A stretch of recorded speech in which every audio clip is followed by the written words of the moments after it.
évidemment. Donc le 15 mai, il restera beaucoup de gens qui ne sont pas vaccinés. Et si on se relâche complètement, il est tout à fait possible qu'on ait une épidémie qui repart. D'autant que la petite différence... L'objectif pour le gouvernement, c'est 20 millions de vaccinés Absolument. Je crois, au 15 mai. Hein. Au 15 mai. D'autant que l'année dernière, effectivement, l'été est arrivé, mais après un confinement, c'est-à-dire avec un niveau de circulation virale extrêmement bas. Ce qui fait que même avec un R assez faible, ça a pu comme ça rester assez bas pendant tout l'été. Si on arrive à l'été avec un niveau assez haut de contamination, il ne faut pas non plus compter sur l'été pour que ça écrase fortement l'épidémie. C'est possible, mais ce n'est pas certain. Donc, si on veut tenir nos objectifs du 15 mai, il va falloir faire autre chose que la vaccination. Disons que la vaccination, c'est quelque chose qui va se dessiner jusqu'à la fin de l'été.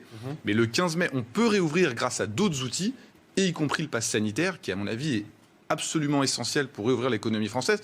D'autant qu'après le 15 mai, je pense que la France n'a plus les moyens, ni psychologiques, ni économiques, ni sociaux, de rester fermée. Donc aujourd'hui, il y a un travail immense à faire.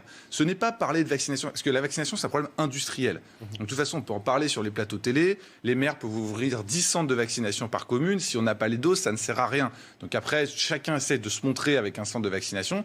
Mais la question, elle se passe dans les usines. Dans les usines, on connaît le calendrier, il a été annoncé, je pense qu'il sera tenu.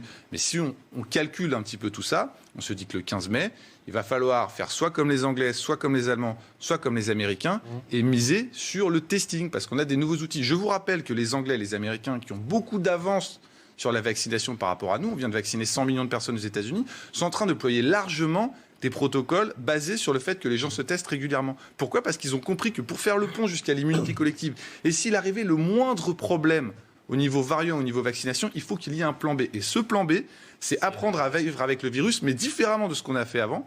Oublier se tester, tracer, isoler, qui ne marche pas pour vivre avec le virus, mais demander aux Français simplement de se tester régulièrement.